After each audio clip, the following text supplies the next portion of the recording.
밖에서는 어려움보다 더 회복하기 어려운 문제는 무엇이냐면은 내부에서 발생한 내전입니다. 압살롬의 반역이 압살롬의 죽음으로 마무리된 것 같지만 다윗 왕궁에 아주 큰 충격을 주게 되었죠. 아들이 아버지를 배신해서 아버지를 몰아내고 자기가 그 자리에 앉으려 한다라고 하는 것은 다윗의 지도력에 꽤 큰 상처를 주게 됩니다. 압살롬의 반역은 쿠데타입니다. 쿠데타는 내부 권력을 통한 갈등의 원인이라고 한다면 오늘 본문에 나타난 이 세바의 반역은 유다 사람과 이스라엘 사람 사이에 일어난 갈등에서 일어난 것입니다. 그러니까 내전이라는 이야기죠. 꽤 이 내전이 심각한 상황을 맞이하게 됩니다. 이 세바의 반역을 이 다윗이 어떻게 수습하는지, 그것이 또 우리에게 주는 의미가 무엇인지를 오늘 본문을 통해서 한번 살펴보았으면 좋겠습니다. 먼저 이 세바가 어떤 사람인지에 대한 정보가 오늘 본문 1절과 2절 말씀에 나옵니다. 1절과 2절 보시죠. 마침 거기에 불량배 하나가 있으니 그의 이름은 세바인데 베냐민 사람 비그리의 아들이었더라. 그가 나팔을 불며 이르되 우리는 다윗과 나눌 분깃이 없으며 이새의 아들에게서 받을 유산이 우리에게 없도다. 이스라엘아 각각 장망으로 돌아가라 하매 이에 온 이스라엘 사람들이 다윗 따르기를 그치고 올라가 비그리의 아들 세바를 따르나 유다 사람들은 그들의 왕과 합하여 요단에서 예루살렘까지 따르니라 라고 말합니다. 세바를 말할 때 앞에 붙는 단어가 하나 있습니다. 불량배라고 하는 단어죠. 불량배라고 하는 히브리어가 뭐냐면은 블리아얄이라는 말이거든요. 블리아얄이라고 하는 말인데 이 블리아얄이라고 하는 말이 이 구약 성경에 3번 등장을 하게 됩니다. 첫 번째 등장하는 것이 사사기 19장과 20장에 나타나는데 베냐민의 첩을 욕보인 베냐민 사람, 그러니까 레위인의 첩을 욕보인 베냐민 사람을 가리켜서 불량배다라고 말을 합니다. 또 사무엘하 10장 말씀에 보면 미스바에서 사울이 왕이 되는데 그 사울이 왕이 되는 것을 거부한 사람들, 그 사람들을 가리켜서 또한 불량배다라고 말을 하죠. 마지막으로는 사무엘상 25장 말씀에 보면은 갈멜 사람 나발이라고 하는 사람이 등장하는데 그 사람도 불량배다라고 하는 말이 나옵니다. 그러니까 여러분 오늘 이 세바라고 하는 사람을 불량배라고 이렇게 언급한 것은 이 사무엘서를 기록한 이 저자가 의도적으로 말을 한 겁니다. 누구를 기억하라는 거죠? 앞에서 언급했던 이 세 부류의 무리와 별반 다른 바가 없는 그런 사람이다라는 것을 알려주기 위해서 의도적으로 불량배다라고 하는 말을 그렇게 기록한 것이죠. 이 불량배였던 세바는 누구의 아들이었느냐? 베냐민 지파 비그리의 아들이라고 합니다. 이 베냐민 지파를 강조한 것도 또 의도성이 있는 것이죠. 베냐민 지파와 유다 지파의 갈등이 계속해서 일어나지 않습니까? 베냐민 지파는 사울 왕을 배출한 지파고 유다 지파는 다윗을 배출한 지파였기 때문에 사울 왕에 속한 이 베냐민 사람들은 이 다윗 때문에 유다 지파 속한 다윗 때문에 사울 왕이 죽었다라고 생각하는 것을 이건 잊을 수가 없는 이야기입니다. 그렇기 때문에 이 베냐민 지파와 유다 지파 사이의 갈등은 계속해서 이어지고 있는 것이죠. 그런 의미에서 세바 또한 누구의 가문으로 추측이 될 수가 있냐면은 사울 왕가 출신 아니면은 사울과 먼 친척과에 있는 그런 관련성이 있는 사람이다라는 것을 알 수가 있는 것이죠. 이처럼 사울 집안 사람으로 유다 지파 출신인 다윗과 좋지 않는 감정을 가진 세바가 다윗을 왕으로 인정하지 않는 불량배로서 사람을 선동하는 내용이 오늘 본문에 등장을 하고 있습니다. 특별히 여러분, 이 사울 왕도 다윗을 쫓아다닐 때에 다윗을 향하여서 다윗이 조금 기분 나쁘다, 다윗을 향하여서 조금 업신여길 때 어떤 말을 많이 썼냐면은 이새의 아들 다윗이라고 하는 표현을 많이 써요. 그러니까 다윗도 엄격히 말하면은 사울 왕의 사위였고 또 사울 왕의 군대 장관 아니었습니까? 그런데 사울이 조금 기분 나쁘면 그 군대 장관이고 사위고 이런 거 다 빼버리죠. 다 빼버리고 이새의 아들 다윗아라고 말하는 것은 너는 목동 출신이다, 이런 것을 이야기하고 있는 것이죠. 오늘 본문 말씀에도 보면은 세바가 다윗을 가리켜서 뭐라고 이야기하냐면은 왕으로 칭하지 않고 이새의 아들이라고 이야기해요. 이새의 아들이라고 부르면서 다윗의 분깃, 다윗과 나눌 것이 우리는 아무것도 없다라고 말하는 것은 다윗을 왕으로 인정 못하겠다라고 하는 그런 의미입니다. 그러니까 다윗을 재신임하는데 반대한다라는 이야기죠. 세바의 선동에 유다 사람은 따르지 않았습니다. 그러니까 유다 사람은 왜 따르지 않았을까요? 다윗이 이미 압살롬이 죽고 난 다음에 이스라엘 북쪽에서는 지금 어떻게 하나 다윗을 다시 왕으로 세워야 되는 것 아닌가, 이런 이야기들이 막 오고 갔는데 유다 사람들이 가만히 있으니까 다윗이 막 화가 난 것 아닙니까? 그래서 사람을 보내서 유다 지파에 있는 제사장 2명에게 너희들이 뭐 하느냐, 나는 유다 지파 사람인데 왜 너희 유다 지파가 나를 왕으로 세우는데 그렇게 앞장서지 않느냐, 뭐 이런 식으로 선동을 해서 유다 지파 중심으로 다윗이 지금 재신임되는 그런 과정 아닙니까? 그럼 북쪽 이스라엘 사람들은 어떻게 생각을 할까요? 다 같이 모든 이스라엘 12지파가 같이 왕으로 추대하면 별 문제가 없습니다. 그런데 다윗은 그렇게 철저하게 정치적으로 생각을 하는 거죠. 자기 민족이었던, 자기 지파였던 유다 사람들을 중심으로 해서 그렇게 왕으로 추대하려고 하는 이유는 무엇이었냐면은 압살롬이 유다 지파 안에 있는 헤브론이라는 땅에서 쿠데타를 일으켰기 때문에 이 유다 지파를 품겠다라고 하는 생각으로 그렇게 유다 지파 중심으로 왕으로 재추대해라 라고 하는 그런 일들이 있지 않았습니까? 그렇게 된 일들 가운데에서 이 세바가 바르기역을 일으키는 거죠. 같이 왕을 추대하면 모르는데, 여러분 유다 지파만 다윗을 왕으로 추대하라고 다윗이 이야기를 하고 나머지 지파들은 아예 배제를 해버리니까 나머지 지파는 어떻게 생각할까요? 이거 우리 들러리 아니냐, 또 나중에 왕이 다윗이 다시 왕으로 재추대가 되게 된다면은 유다 지파가 다 모든 권력을 차지하고 우리는 완전히 들러리가 되는 것 아니냐, 이거 개국공신에 우리가 막 아무 일도 하지 않는 것 아니냐, 막 이런 생각이 들어버리니까 이 세바의 반역에 유다 지파는 찬성을 안 하겠죠? 누가 찬성하겠습니까? 유다 지파 외의 지파들이 다 따라가게 되는 거죠. 여러분 권력의 흐름이 막 그렇게 흘러가고 있다는 이야기예요. 그러니까 세바의 선동에 유다 사람은 따르지 않았지만은 이스라엘 사람들은 동참하기 시작을 합니다. 결국 여러분 길갈이라고 하는 동네에는 어떤 동네였습니까? 지금 다윗이 다시 지금 저기 마하나임에서 요단강을 건너서 길갈에서부터 다시 이제 예루살렘으로 들어가야 되는데, 이 길갈에서 누가 모였어요? 다윗의 귀환을 환영하는 환영의 무리들이 모인 것 아닙니까? 그 환영의 무리 모인 그 길갈에서 세바가 갑자기 목소리를 외친 거죠. 왜 너희들 중심으로 그렇게 하느냐, 이새의 아들 다윗 네가 뭔데 지금 우리 지파들, 우리 북쪽 지파들은 아무렇게도 하지 않고 너네 유대 지파 중심으로 그렇게 왕을 재추대하려고 하느냐, 이런 식으로 막 선동을 하기 시작을 하는 것이죠. 그러니까 결국엔 어떻게 될까요? 모든 지파들이 다 와가지고 길갈을 떠나 여리고를 지나서 예루살렘으로 올라가서 모든 지파가 환영하는 그런 가운데 왕으로 재추대되는 것이 맞는데, 이 10명의 지파들은 우리는 뭐 하겠다, 세바 때문에 세바의 그 발언을 통해서 우리는 뭐 하겠다라고 만들어 버리니까 누구만 따라갔겠습니까? 예루살렘으로 유다 지파만 따라가게 되는 거죠. 유다 지파만 다윗과 함께 예루살렘으로 돌아오게 되는 것이죠. 그럼 여러분 이 길갈에서 다윗을 환영하겠다라고 모인 모든 지파들이 있는데 여기서 갈라지게 되는 거예요. 갈라지게 되니까 다윗이 예루살렘으로 들어오는 그 모든 길 가운데 부담감이 생기는 거죠. 저거 또 반란 일으키는 것 아니겠는가, 또 반란 일으킬 것 같다, 이런 부담감을 안고 예루살렘으로 올라오게 되는 그런 상황이 전개가 되는 것이죠. 그러니까 1절 2절은 지금 그런 이야기를 하고 있는 거예요. 지금 여러분 아주 기분이 좋은 상태입니다. 지금 뭐 쿠데타도 다 진압이 되고 모든 이스라엘 군대들도 길갈에 와서 지금 다윗을 맞이하려고 하는, 얼마나 환영회가 좋은 분위기입니까? 그런데 이게 안 돼 버리니까 또 갈등의 씨앗이 또 무럭무럭 자라나고 있는 것이죠. 여러분 우리는 어떻습니까? 우리도 갈등은 항상 존재하지 않겠습니까? 평생 같이 살자고 언약을 맺고 결혼해 놓고도 갈등이 있습니까? 없습니까? 있는 거죠. 부모와 자식 간의 갈등이 있습니까? 없습니까? 있어요. 형제지간에는요 또 갈등이 생길 수가 있죠. 이것만 갈등이 있습니까? 친구지간에도 갈등이 있고, 내가 속해 있는 회사와도 갈등이 있고, 내가 공부하는 학교와도 갈등이 있고, 모든 세상 가운데는요 여러분 다 갈등이 존재한다는 이야기죠. 그럼 여러분 우리가 이렇게 딱 정리를 하셔야 돼요. 갈등은 내 삶 가운데 빼도 박도 못하는 그런 일이라고 한다면은 갈등은 회피할 수가 없는 겁니다.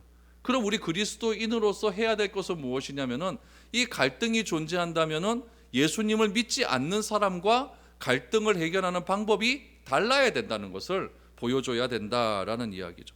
세상은 여러분 갈등의 상황이 딱 되면 어떻게 할까요? 세상은요, 갈등을 이용하고 갈등을 증폭시켜서 자기의 이익을 얻으려고 하겠죠. 오늘 세바가 그런 것 아닙니까? 세바도 이 북쪽 유다 지파와 북쪽 이스라엘 가운데 이 갈등이 미묘하게 있는 것 이렇게 같으니까 이 세바가 딱 갈등을 부추겨서 자기의 이익을 추구하려고 하는 것 아니겠습니까? 잘만 하면 내가 왕이 될 수가 있는 것이다. 이거 수적으로 봐도 유다 지파는 하나고 나를 따르는 지파는 10명이 넘어버리니까 이거 조금만 잘하면 내가 왕이 될 수 있겠다라고 하면서 갈등을 부추겨서 내 이익을 추구하고 내 힘을 과시하려고 하는 그런 일들이 있듯이 우리가 살아가는 세상도 똑같다는 이야기예요. 갈등의 상황에서는 항상 무엇인가 나서려고 하는 사람은 다 자기의 이익을 추구하려고 그렇게 나서게 된다라는 이야기죠.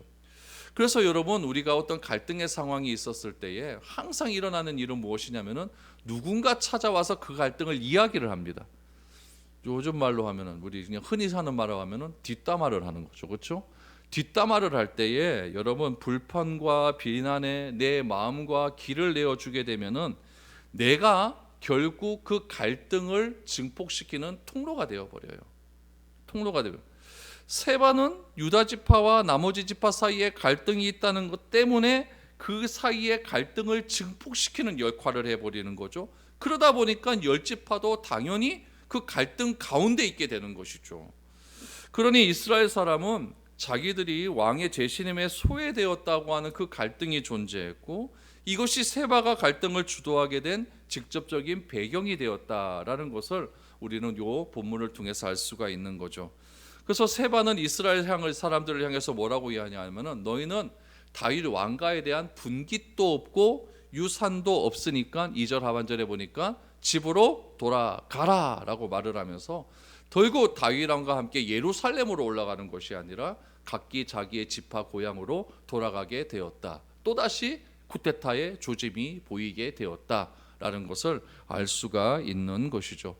다윗이 이제 예루살렘으로 돌아왔습니다. 예루살렘에 돌아와서 오늘 본문 말씀에 보면은 두 가지 일을 하게 돼요. 두 가지 일을 하게 되는데 2절과 4절은 오늘 본문과 관련된 내용입니다. 그런데 갑자기 3절에서 아주 다윗이 예전에 피난 갈 때 후궁 10명 남겨 놓지 않았습니까? 그 이야기가 갑자기 딱 끼어들어요. 오늘 그 이야기가 어떤 이야기인지 한번 보도록 하죠. 3절에 보시면 다윗이 예루살렘 본궁에 이르러 전에 머물러 왕궁을 지키게 한 후궁 10명을 잡아 별실에 가두고 먹을 것만 주고 그들에게 관계하지 아니하니 그들이 죽는 날까지 갇혀서 생과부로 지내니라 라고 말합니다. 다윗이 피날 갈 때 예루살렘에 후궁 10명 남겨두지 않았습니까? 왜 남겨두었습니까? 내가 다시 돌아오겠다라고 하는 징표로서 남겨두었고 예루살렘에 있는 백성들에게 다윗 왕의 후궁이 왕궁에 있으니까 왕이 다시 돌아올 것이다 라고 하는 확신과 믿음을 주기 위해서 후궁 10명을 남겨두었다는 얘기죠. 근데 후궁들이 어떻게 됩니까? 백주대낮에 압살롬에게 강간당하지 않습니까? 그런데 다윗은 이 후궁에 대한 10명에 대한 처리를 어떻게 하느냐? 별실에 가두었다라고 말을 하고 먹을 것만 주고 한 번도 찾아가지 않았다라고 말을 합니다. 여러분, 그 당시에 전쟁을 보면은 전쟁에서 승리한 국가의 왕은 패배한 국가의 왕의 후궁들을 다 취하는 그런 문화적 관습이 있지 않습니까? 그래서 나는 너의 나라의 후궁들을 다 취하니까 내가 이겼다라는 것을 세상 가운데 공포로 해버리는 거예요. 그런데 이게 전세가 역전될 경우가 있어요. 패배한 왕이 있는데 그 패배한 왕이 다시 힘을 키우는 거죠. 힘을 키워서 자기에게 예전에 승리했던 왕과 다시 전쟁을 하는 거예요. 다시 전쟁을 해서 이 자기에게 패배를 안겨주었던 이 왕과 싸워서 이겨버리면 어떻게 되느냐? 이 승리했던 왕이 취했던 그 후궁들을 다시 취해버리는 거예요. 이 당시에 여자의 인권이 진짜 비참하지 않습니까? 막 승리한 왕이 완전히 왔다 갔다 하는 거예요. 그렇게 되면 어떻게 되느냐? 내가 다시 승리했다라고 하는 것을 주변 나라에게 완전 선포하는 그런 일이 되는 거죠. 이게 무슨 방법이냐면은 이방 국가들이 내가 이겼다, 내가 승전했다, 승리했다를 모든 나라에게 선포하는 방법이었어요. 근데 다윗이 만약 압살롬이 취했던 후궁들을 다시 취하게 되면 어떻게 됩니까? 이거 이방 나라 사람들이 행했던 그런 방법으로 내가 다시 예루살렘을 차지했다라고 하는 아주 모양새가 이상해져 버려요. 더군다나 그 자기에게 대적했던 사람이 다른 나라 왕도 아니고 아들이었다는 이야기죠. 이거 굉장히 이상해진다는 얘기죠. 그래서 이방 나라의 그런 방식으로 그렇게 자기가 다시 승리했다라고 하는 것을 선포하기도 뭐하고 안 하기도 뭐하고, 그래 버리니까 어떻게 하냐, 별실에 가둬버리고 한 번 더 찾아가 보지도 않는 겁니다. 어떻게 보면 누구만 불쌍하게 된 거예요? 이 후궁들만 굉장히 불쌍하게 된 거죠. 근데 그 이후에 다윗이 뭐 한 번도 찾아가지 않았다, 그리고 성경은 어떻게 되는지 말을 알고 있지 않습니다. 아무튼 이 3절이 이렇게 끼어 있다라고 하는 것은 참 그때 당시 여성들의 인권이 참 없었다라는 것을 알 수가 있는 것이죠. 중요한 것은 이제 두 번째 처리하는 방법입니다.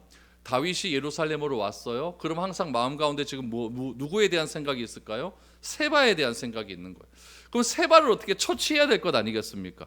세바도 지금 북쪽으로 도망을 갔고, 북쪽으로 도망갔으니까 군대를 소집하고 군대를 모아서 다시 예루살렘으로 쳐내려올 것 같은 느낌이 딱 감지가 되잖아요. 그럼 다윗은 어떻게 해야 되겠습니까? 다윗도 군대를 소집해야 될 것 아니겠습니까? 소집을 해야 될 것 같으니까 다윗이 군대 소집령을 내립니다. 그런데 이 군대 소집령을 어떻게 내리느냐, 4절 5절 보시면은 조금 좀 이상한 방법으로 소집령을 내려요. 4절 5절을 보시죠. 왕이 아마사에게 이르되 너는 나를 위하여 3일 내로 유다 사람을 큰 소리로 불러 모으고 너도 여기 있으라 하니라. 아마사가 유다 사람을 모으러 가더니 왕이 정한 기일에 지체된지라 라고 말합니다. 여러분, 아마사 기억하죠? 아마사는 압살롬과 전쟁할 때 압살롬 편에 섰던 사람입니다. 압살롬 편에 섰는데 압살롬의 군대 사령관이었죠. 근데 압살롬이 죽고 난 다음에 아마사를 다윗이 살려줍니다. 살려주고 압살롬을 죽였던 요압을 군대 장관 자리에서 폐위시키고 그 자리에 누구를 앉혀놔요? 아마사를 알려놓죠. 이것도 한 민족을 통합시키기 위한 다윗의 정치적인 술수였거든요. 그렇다면 이 인사 이동에 대해서 제일 불만을 가진 사람은 누굴까요? 요압이에요. 요압이 제일 불만을 갖고 있죠. 원래는 자기가 아마 그 다윗의 최고 충신이었는데 그 자리를 다 빼앗겨 버리고 적군의 수장이었던 아마사를 앉혀놓으니까 이 요압 마음 가운데 굉장히 힘든 마음이 있는 거예요.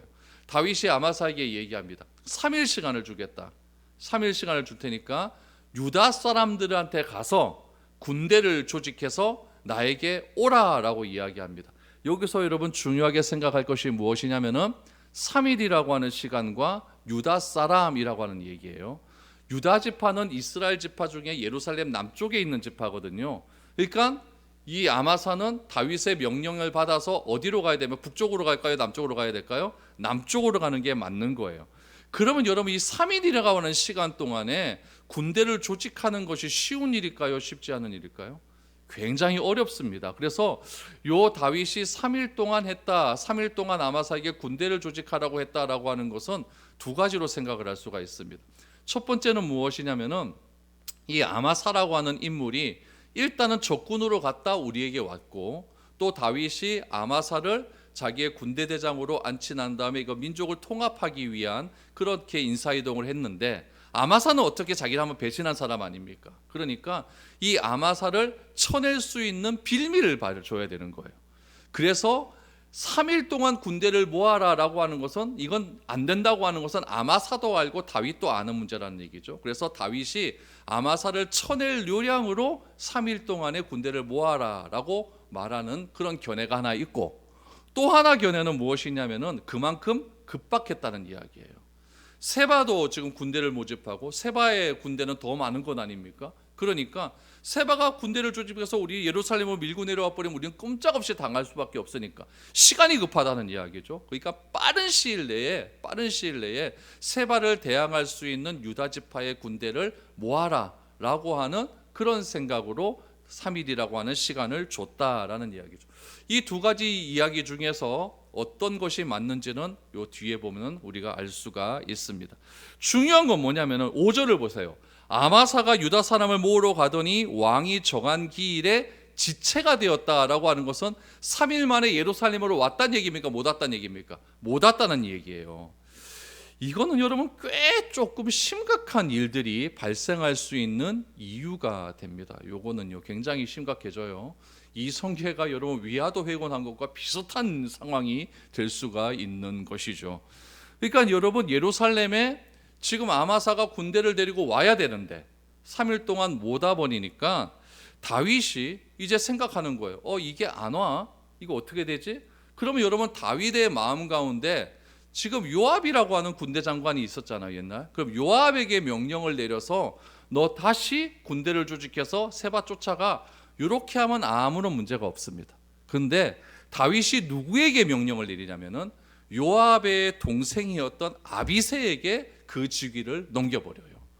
그럼 또 누가 열받습니까? 요압이 또 화가 나는 거예요. 여러분 6절에서 8절을 보시죠. 다윗이 이에 아비새에게 이르되 이제 비그리의 아들 세바가 압살롬보다 우리를 더 해하리니, 이제 공격할 수도 있다는 얘기죠. 너는 내 주의 부하들을 데리고 그의 뒤를 쫓아가라. 그가 견고한 성읍에 들어가 우리들을 피할까 염려하노라 하매 요압을 따르는 자들과 그렛 사람들과 블렛 사람들과 모든 용사들이 다 아비새를 따라 비그리의 아들 세바를 뒤쫓으려고 예루살렘에서 나와 기브온 큰 바위 곁에 이름에 아마사가 맞으러 오니 그때에 요압이 군복을 입고 띠를 띠고 칼집에 꽂은 칼을 허리에 맸는데 그가 나아갈 때에 칼이 빠져 떨어졌더라. 여러분 요거 잘 보셔야 됩니다. 이제 다윗이 왜 요압을 빼고 요압의 동생에게 군대 장관 직위를 다시 줬는가? 이유는 딱 하나입니다. 다윗이 압살롬을 살리라 그랬거든요. 근데 요압은 그 말을 듣고도 압살롬을 죽여버린 거예요. 그러니까 요압이 감당이 안 되는 거죠, 다윗이. 그러니까 요압이 너는 안 된다. 동생 네가 해라. 그래서 동생을 보낸 거죠. 그런데 요압은 다윗에 대해서 이제 점점 감정이 안 좋은 거예요. 네가 지금 그 자리에 앉은 게 다 나 때문인데, 내가 목숨 걸고 너에게 충성했는데, 네가 하기 싫은 거 내가 다 제거해 줬는데 이제 와서 나를 배신 땡겨? 막 이런 마음이 점점 들게 되는 것이죠. 또한 다윗은 세바가 반역한다는 징조를 알았기 때문에 빨리 이거 조치하지 않으면은 세바의 세력은 점점 커간다는 사실을 알고 있었어요. 그래서 급하게 요압의 동생이었던 아비새에게 지금 남아있는 군사들이라고 빨리 모아가지고 세바를 뒤쫓아가라 라고 말을 하는 거죠. 그러니까 7절 말씀해 보니까 요압을 따르는 자, 그러니까 요압 옛날 부하들이에요. 요압을 따르는 자, 그렛 사람, 블렛 사람들은 다윗이 예전에 아두람 공굴에 있었을 때부터 늘 같이 했던 사람들입니다. 그러니까 억울한 사람들이에요. 막 정말 나라한테 막 피해보고 경제사범들, 막 반역자들, 이런 사람들 쌍그리 모아가고 다윗이 아둘람 동굴에서부터 같이 데리고 다녔던 사람 아닙니까? 그러니까 그 사람들과 모아가지고 지금 아비새를 중심으로 해갖고 지금 세바를 추격하러 출동을 한 거죠. 요압을 따르는 자도 그 가운데 있었기 때문에 요압도 지금 그 군대 무리에 있었다 없었다? 있었다는 이야기예요. 그래서 지금 세바의 반역을 해하기 위해서 지금 올라가고 있습니다. 그런데 여러분 보세요.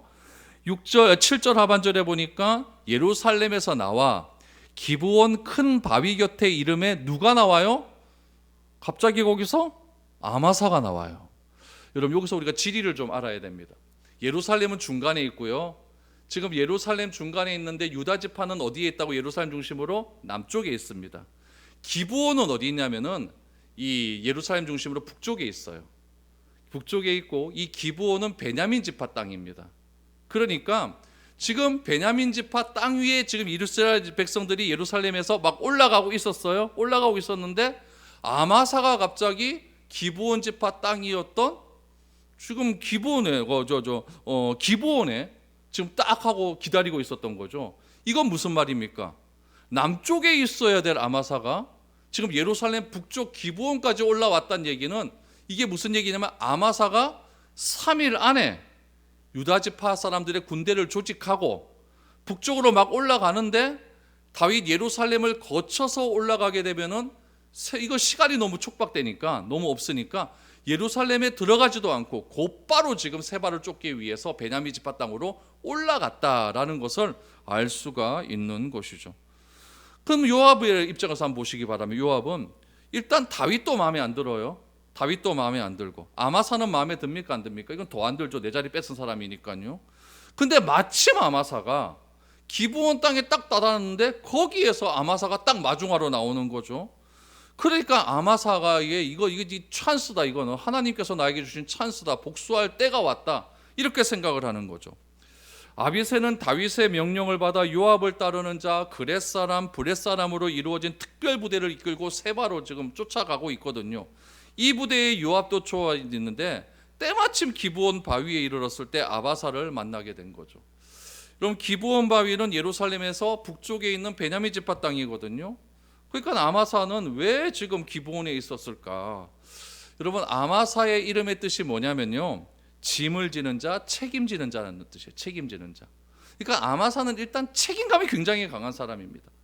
그러니까 남쪽에 있다가 지금 북쪽으로 막 올라가는 도중에 시간이 너무 없으니까 책임감 있게 지금 세바를 쫓으러 가는 것이죠. 쫓으러 가는 상황이죠. 그런데 3일이나 시간이 너무나 짧은 거예요. 어떻게 보면 아마사는요, 왕의 명령을 어긴 것이 아니라 오히려 적극적으로 왕의 명령을 수행하고 있었습니다. 여기서 아마사가 조금 지혜로웠다고 한다면은 북쪽으로 올라가는 길에 전령을 하나 보내서 예루살렘을 하나 보냈으면 이런 오해 없었을 거 아닙니까? 근데 그걸 안 하고 너무 급하니까 막 올라가 버린 거예요. 그럼 요건 아마사 입장이고, 이제 양쪽 입장을 다 들어봐야 되니까 요압 입장은 어떻게 될까요? 요압 입장에서 보면은 아마사가 기브온에 있다는 것은 다윗을 배신하고 세바 편에 붙었다라고 이렇게 잘못 말을 꼬아서 얘기할 수도 있는 것 아니겠습니까? 하지만 요압의 이런 해석이 아무리 정당하다 할지라도 요압이 지금 9절 이하에서 하는 행동은 이해할 수 없는 행동을 하게 됩니다. 어떻게 행동하는가? 9절을 보십시오. 요압이 아마사에게 이르되 내 형은 평안하냐 하며 오른손으로 아마사의 수염을 잡고 그와 입을 맞추려는 체하매 아마사가 요압의 손에 있는 칼을 주의하지 아니한지라. 요압이 칼로 그의 배를 찌르매 그의 창자가 땅에 쏟아지니 그를 다시 치지 아니하여도 죽으니라. 요압과 그의 동생 아비새가 비그리의 아들 세바를 뒤쫓을세라고. 아마사가 아유 웬일이십니까? 라고 마중 나와버리니까, 여러분 보세요. 일단 사람의 수염을 잡는다? 이거는 일단 기분 나쁜 일입니다. 특별히 그 중동 지방에서 이 수염이라고 하는 권위의 상징이거든요. 그럼 수염을 잡았다? 그리고 입을 맞추려고 했다? 남자 여자가 아니고 남자끼리? 뭐 남자끼리 만나면 이 볼을 비비는 그 정도의 인사를 할 수가 있는데 입을 맞추려고 했다? 이거는 누가 봐도 이건 여러분 요압이 아마사에게 불만을 표하는 거예요. 더군다나 아마사가 정확하게 배를 찌릅니다. 여러분 이거 제가 이게 책을 이렇게 막 이것 때문에 요것 때문에 책을 막 찾아보니까 배는요 정확하게 찌르지 않으면 안 죽는데요. 딱 찌르고 이런 시간이 좀 필요하다는 얘기죠. 그래서 배는 정확하게 찔러야 된다는 얘기예요. 그러니까 급소를 찌르지 않으면 안 죽는다는 얘기죠. 근데 이 요압이라고 하는 사람은 배 찌르는데 선수입니다. 요압이 여러분 압살롬도 한 방에 죽이지 않습니까? 오늘 본문의 아비새도 여러분 한 방을 딱 찔렀더니 땅에 창자가 쏟아졌대요. 그러니까 이거는 여러분 이 요압이 굉장히 이거는 의도적인 거 가지고 감정을 실어서 그렇게 쑤셨다는 것을 알 수가 있는 거죠. 아브넬도 그렇게 죽이지 않았습니까? 압살롬도 이렇게 죽었어요. 그러니까 요압이라고 한 사람은요 굉장히 목적지향적이에요. 자기 목적에 해가 되는 사람을 다 잡아 죽이는 거죠. 여러분 이 사건을 어떻게 해석하느냐가 중요한 것 아니겠습니까? 솔로몬은 이 사건을 어떻게 보았느냐? 솔로몬은 열왕기상 2장 32절에서 이렇게 이야기를 합니다. 열왕기상 2장 32절에 보니까 여호와께서 요압의 피를 그의 머리로 돌려 보내실 것은 그가 자기보다 의롭고 선한 두 사람을 쳤음이니 곧 이스라엘 군사령관 넬의 아들 아브넬과 유다 군사령관 에벨의 아들 아마샤를 칼로 죽이었음이라. 이 일을 내 아버지 다윗은 알지 못하셨나니. 솔로몬은 요압이 저지른 이 살인에 대해서 뭐라고 이야기했냐면요, 의롭고 선한 두 사람이라고 이야기합니다. 그러니까 여러분 지금 두 가지 견해가 있다 그랬죠. 3일이라고 하는 것에 두 가지 견해. 앞에는 다윗이 아마사를 치기 위해서 그랬고, 두 번째는 너무나 급하기 때문에. 그럼 뭐가 맞습니까? 두 번째 견해가 맞다는 이야기죠.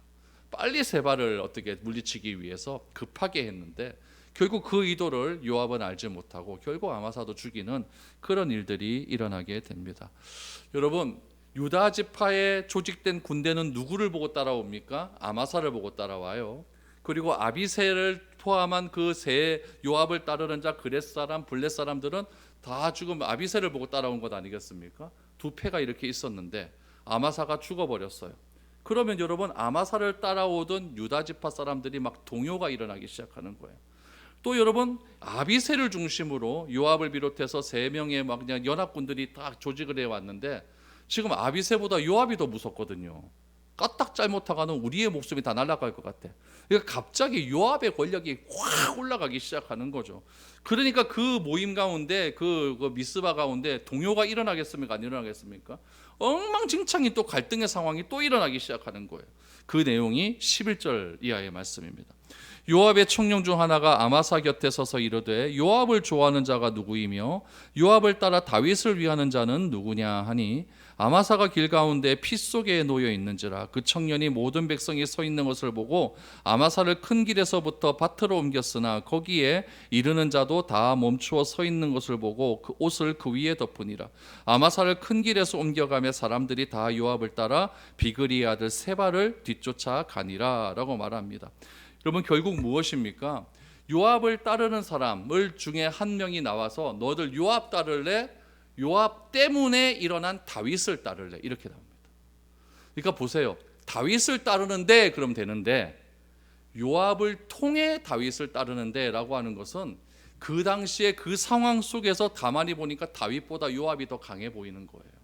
사람을 칼로 찌겨서 창자가 다 터져 나오는데 사람이 겁이 안 나겠습니까? 막 그런 일이 일어나게 되는 거죠.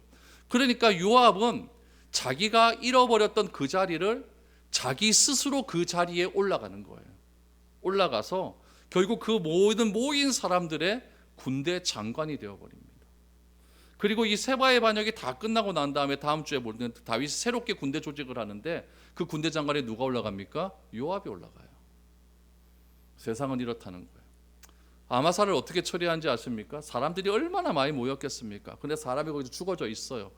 다른 사람보다 다 볼 것 아닙니까? 그러니까 이게 너무나 비참한 거죠. 그래 버리니까 사람 중에 하나가 어떻게 하냐면 그것을 아마사를 질질 끌고 갑니다. 끌고 가서 숲으로 끌고 거기다 놔둬버리고 옷 하나 덮어버리고 장례식도 안 치르고 그렇게 세바를 쫓았다라고 말을 합니다. 이것이 여러분 세상의 역사입니다. 여러분 그럼 왜 이런 일이 일어나게 되었을까요? 여러분 다윗이 예루살렘으로 황궁하는 것은 아주 중요한 일입니다. 그런데 성경을 여러분 지금까지 자세히 보아도 여러분 제가 무슨 말을 강조를 많이 했냐면은 예루살렘을 황궁하는 일에 기도했다고 했습니까? 정치적이라고 했습니까? 정치적이라고 했다는 거예요. 아무리 좋은 일이라 할지라도 기도하지 않고 모든 과정을 이끌어간다고 한다면은 반드시 이런 불만이 나올 수밖에 없다는 이야기죠. 사람이 계획은 다 세우지만은 그 계획을 이루어 가시는 분은 누구다? 하나님이라는 사실을 알지 못했다는 거예요. 결과가 아무리 좋게 나온다 할지라도 과정 속에서 하나님이 그 과정 가운데 개입하지 않으면은 그 결과가 우리 눈에 보이기엔 좋지만 하나님의 눈에 보이기에는 좋지 않은 겁니다. 다윗이 결국 밧세바 사건 이후에 자기 가정 가운데 엉망진창이 되고 쿠데타가 일어나고 내전이 일어나고 그러면서 다윗이 조금씩 멀어졌던 하나님과의 관계가 회복되어 가는 것처럼 보였지만은 이 모든 일들이 다 정리되는 마지막 마무리를 다윗이 하나님과 의논하지 않고 그냥 자기 마음대로 정치적인 생각으로 자기의 생각대로 그렇게 이루어 가려는 것을 하나님께서는 이런 결과를 낳게 하셔서 다윗에게 또다시 충고하시는 또 지적하시는 그런 일들을 보게 됩니다. 여러분 갈등은 항상 존재합니다. 그 갈등을 우리가 어떻게 해결하는가가 더 중요한 일이겠죠. 그래서 하나님의 지혜를 구하는 것이 참 중요합니다. 여러분 뻔한 이야기지만 이 뻔한 이야기를 하는 이유가 무엇이 있겠습니까? 그 뻔한 이야기조차도 우리가 행동하에 옮기지 않기 때문이다라는 이야기죠. 저는 바라기는 갈등 교회에서도 있을 수 있고 여러분 상황 속에도 있을 수가 있고 저와 여러분 사이에도 있을 수가 있고 다 있을 수가 있습니다. 그러나 그 갈등의 상황 속에서 저는 하나님의 방법이 나타날 수 있기를 바랍니다. 그래서 그 방법이 세상의 방법과는 다른 방법으로 나타나서 하나님의 선하시고 의로운 뜻들이 아름다운 결과로 나타내어질 수 있도록 항상 주님 안에 거하며 살아갈 수 있는 저와 여러분들이 되어야 될 줄로 믿습니다. 그것이 하나님 나라를 이루어가는 우리들의 삶이라는 것을 기억하시고 오늘 이 세바의 반란을 통하여서 주시는 하나님의 말씀을 잘 기억하셔서 우리가 갈등을 일어나갈 때 어떻게 해야 될지를 다시 한번 정리하며 살아갈 수 있는 저와 여러분들이 될 수 있기를 축복합니다.